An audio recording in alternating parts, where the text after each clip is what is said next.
You're Joseph Stalin. You've taken over Russia. You've been educated in a seminary in Georgia, by the way. Up till 1917, for hundreds of years, hundreds of millions of Russians have been told that the head of the state is a god, that the Tsar is above power, ordinary secular power, that he's the head of the Russian Orthodox Church as well as the... You shouldn't be in the dictatorship business if you can't take advantage of a deep well of credulity and servility like that. It's your golden opportunity. What does he do? Heresy trials. Heresy trials, witch hunts, miraculous discoveries such as Lysenko's biology, the worship of the leader from whom all blessings flow. As I described North Korea, the most religious state I've ever seen. Mutatis mutandis, this would apply also to Mao's China, with the same background of superstition and servility. Now, for there to be a fair test about this, you'd have to do the following. And no one I've ever debated with has even tried it, so you be the first. You find me a state or a society that threw off theocracy and threw off religion and said we adopt the teachings of Lucretius and Democritus and Galileo and Spinoza and Darwin and Russell and Jefferson and Thomas Paine. And we make those what we teach our children. We make that scientific and rational humanism our teaching. And you find me the state that did that and fell into tyranny and slavery and famine and torture, and then we'll be on a level playing field. As it is, all you've done is show that the idea of worship and the idea of credulity and the idea of servility and slavery to religion is a bad idea in the first place. But none of the czars and none of the Chinese kings... If anyone thinks that there's a question, who's heard me, who thinks there's a question I answered poorly, or inadequately, or badly, or failed to answer at all, and would like to challenge me, I'd happily give them 5 minutes. But I have, so to say, shot my bolt otherwise. Is there anyone who would like to challenge me? Yes. Please. If there is no God, why do you spend your whole life trying to convince people that there isn't? Why don't you just stay home? Can you repeat that? Was the question? The question is, if there is no God, why spend your life and career trying to refute that? Why not just leave it alone and stay home? Fair enough. Well, it isn't my whole career, for one thing. It's become a major preoccupation of my life, though, in the last 8 or 9 years, especially since September 11, 2001, to try and help generate an opposition to theocracy and its depredations internationally. That is now probably my main political preoccupation. To help people in Afghanistan, in Somalia, in Iraq, in Lebanon, in Israel, resist those who sincerely want to encompass the destruction of civilization and sincerely believe they have God on their side in wanting to do so. Maybe I will take a few minutes just to say something that I find repulsive about especially monotheistic, messianic religion. With a large part of itself, it quite clearly wants us all to die. It wants this world to come to an end. You can tell the yearning for things to be over whenever you read any of its real texts or listen to any of its real, authentic spokesmen, not the sort of the pathetic apologists who sometimes masquerade for it. Those who talk, there was a famous spokesman for this in Virginia until recently, about the rapture, say that those of us who have chosen rightly will be gathered to the arms of Jesus, leaving all of the rest of you behind.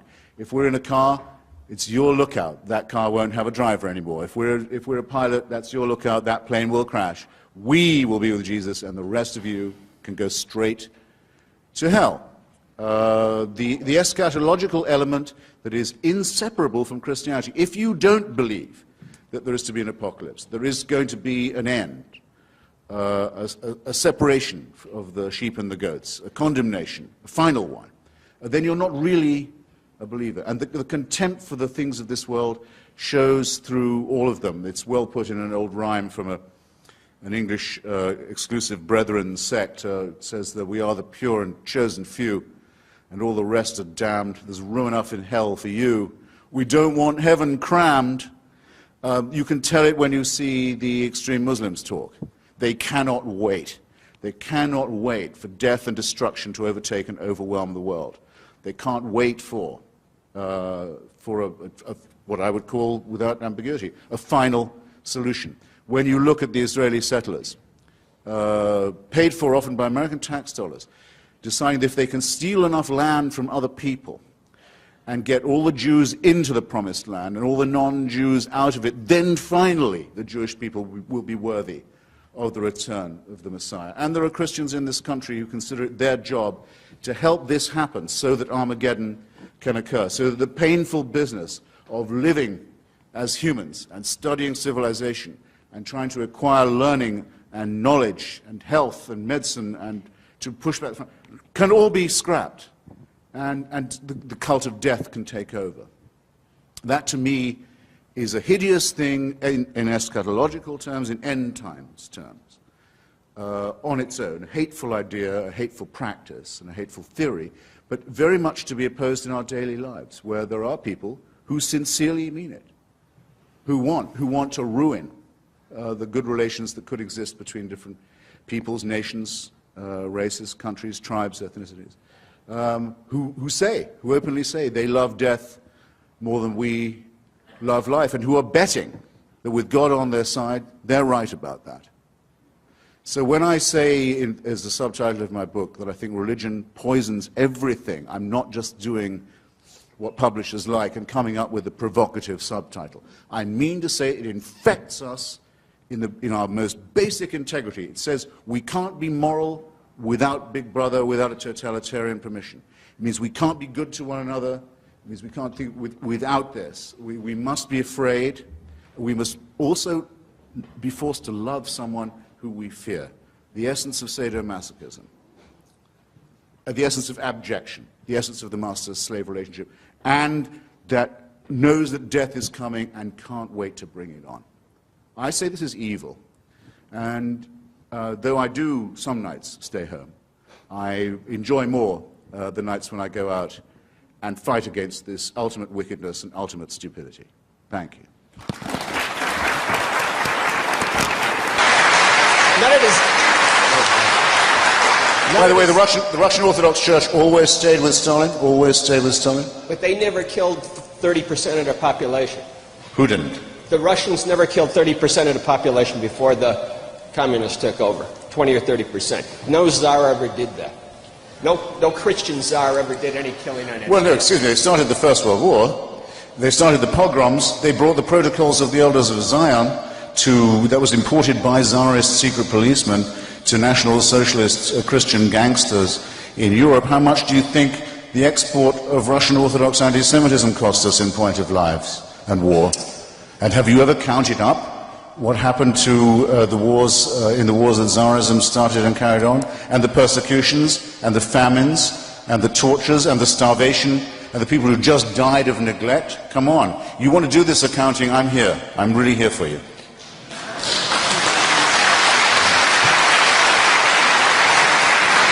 Or what the Serbian Orthodox and the Russian Orthodox have just done in the Balkans.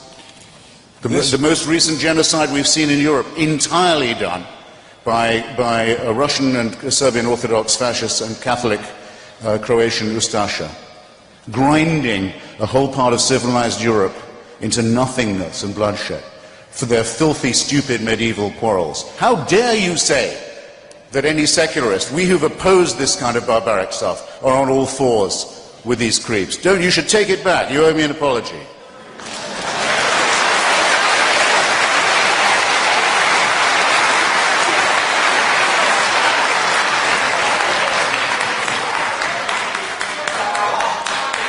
You lose, Boychik. You lose, Boychik. Please. Hey, civility. Civility. Civility is overrated. You've got to believe in everything I say, or go to hell, or heaven.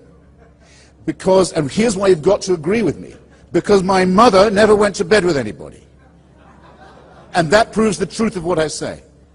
Or by the way, I must have looked very dead when they took me down from the cross, but I didn't die. And that proves my point. I'm willing to grant it all. I'm willing to grant the Immaculate Conception first, then the virgin birth, then the resurrection, and the Annunciation and the Assumption. I'm willing to grant all of it. It doesn't prove the truth of the proposition that you should take no thought for the morrow. The central doctrine of Jesus of Nazareth, take no thought for the morrow. No investment, no thrift, no care for your children, that you should abandon your family, not worry about construction, about investment, about anything. Just follow me. A ridiculous and immoral proposition that, as C.S. Lewis so cleverly, and I must say for him, very honestly puts it, means that the man must either have been a maniac, a sick man, an evil man, or he must have believed that the world was coming immediately to an end, and that he was commanded to announce this fact to the deluded Bronze Age inhabitants of Palestine. Because if he didn't believe that, if he didn't believe he was divinely mandated, then his words would not have been inaccurate or false, they would have been wicked.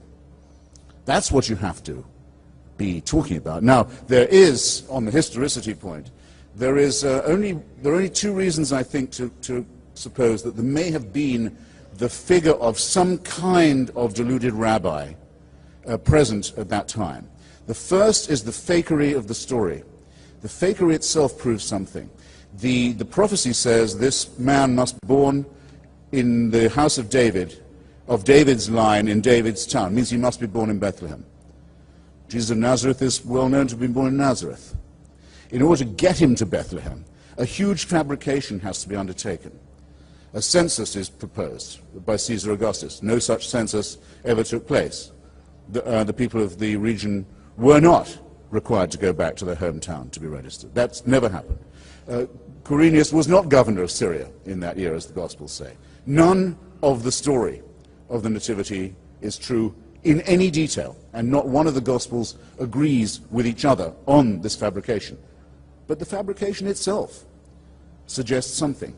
If they were simply going to make up the whole thing, and there'd never been any such person, then why not just have him born in Bethlehem right there, and leave out the Nazarene business?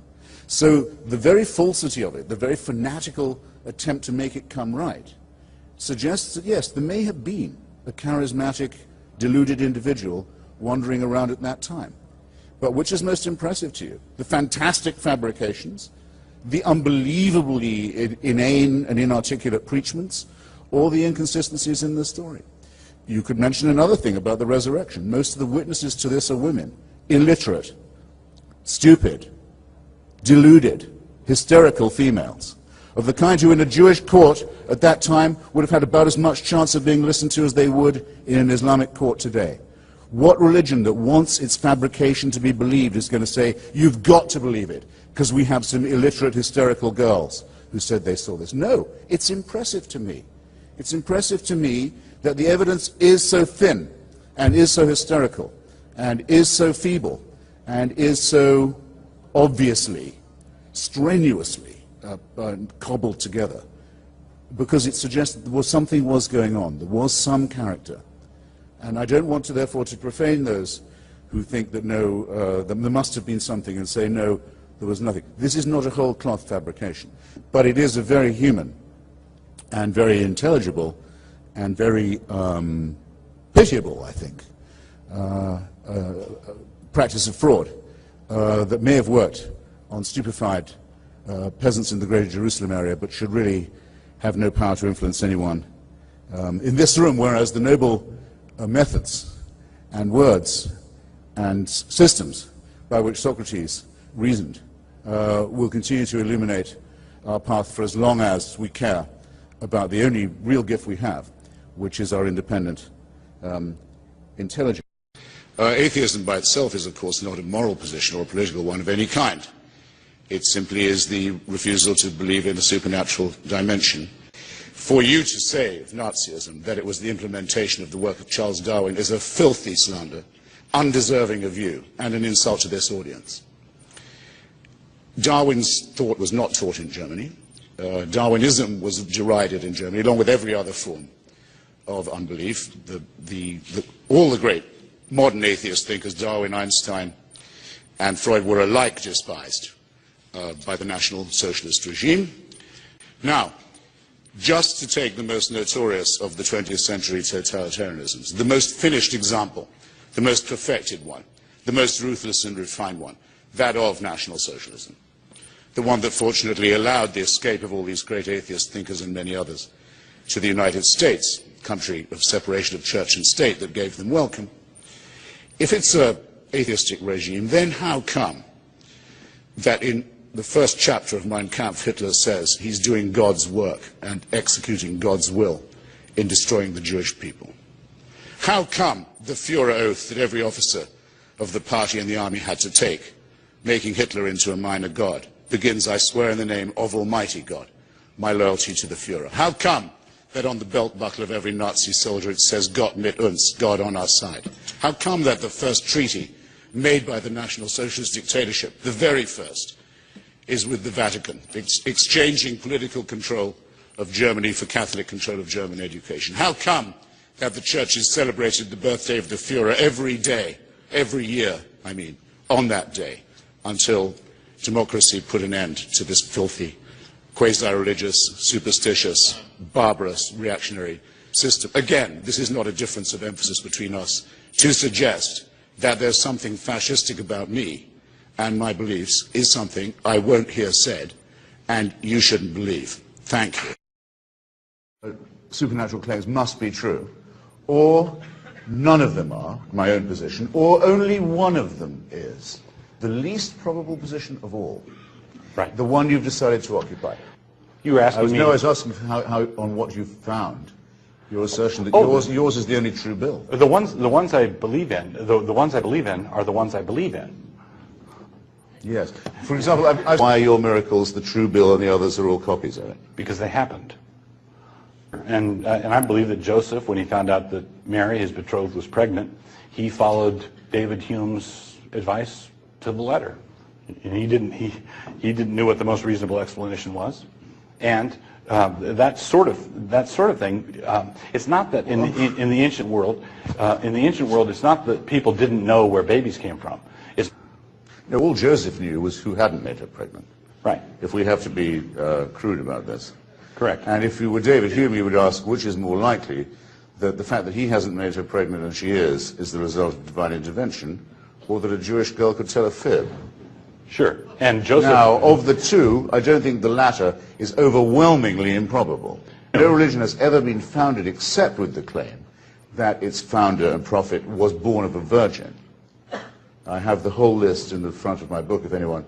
By the way, available at fine bookstores everywhere. I have in the first 2 pages of my book a list. There is no religion from Aztec to Hindu, including Buddhism, where the Gautama is born through a slit in his mother's side, where it doesn't begin with a miraculous birth. And there's no counterfeit money. You couldn't be in the religion business without claiming that, especially in the Greater Jerusalem area. Nobody counterfeits brown Safeway shopping bags. They're not worthwhile. It's not worth it to counterfeit them. If something's worthwhile, all right, you've got to. Nobody bothers to counterfeit bad currency. Well, it turns out that they do. But not currency. It turns out that things, the ironies of history, and the cruelties that reality practice on us as a suffering species. Yes, actually, people will go to great lengths to say, I'd like to deal in this bankrupt currency. It can happen, and it has, as you've just shown. In other words, we don't particularly welcome the idea of the annihilation either of ourselves or of the entropic heat death of the universe. We don't like the idea, but there's a good deal of evidence to suggest that that is what's going to happen. And there's very, very little evidence to suggest that I'll see you all again in some theme park. There's absolutely no evidence for that at all. So I'm willing to accept, on the evidence, conclusions that may be unwelcome to me. I'm sorry if I sound as if I'm spelling that out. Probably about 180,000 years ago, an appalling global warming crisis occurred. And the estimate is that the number of humans in Africa went down to between 40 and 30,000. This close to joining every other species that had gone extinct.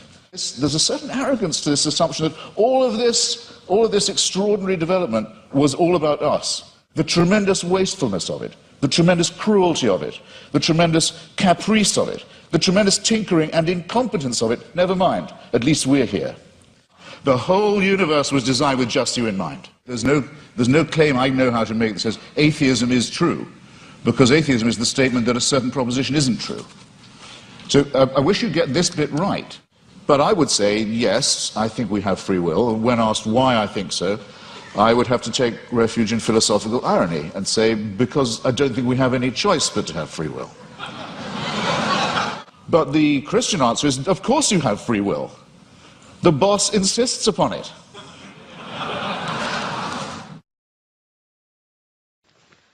Why is it that the Islamic country, Iran, is the threat to peace in the world and not the Zionist? Is it America's support of Israel? Well, hundreds of people are getting killed in Gaza and West Bank every day with the support of America. The Israel-Palestinian war has been going on for 61 years, and we are not actually looking at what is actually happening, and we're fearing about what is not happening. We're fearing about something that hasn't happened. Mr. Hitchens? It's become a familiar thing. I should perhaps preface this by saying that with Edward Said, the late Professor Edward Said, I wrote a book about the rights of Palestinians and the way in which these have been negated by Israeli policy. But I know a lot of people in the Arab and Muslim world who are fed up with having the subject changed to Israel whenever human rights for them comes up. A very good example of this just last week in Tehran, where the government has an official Al-Quds Day, as it's called, the Day of Jerusalem, where school children and others are paraded. It's a more or less compulsory demonstration to say they'll give their blood and their lives for Palestine. And hundreds of thousands of Iranians turned up to say, no, we'll only give our blood for Iran, thanks. We're fed up with being told by the regime that they represent the oppressed of Palestine, that we can't talk. And they are having to shed their blood, because the regime keeps on killing them for wanting to have a say in their own internal affairs.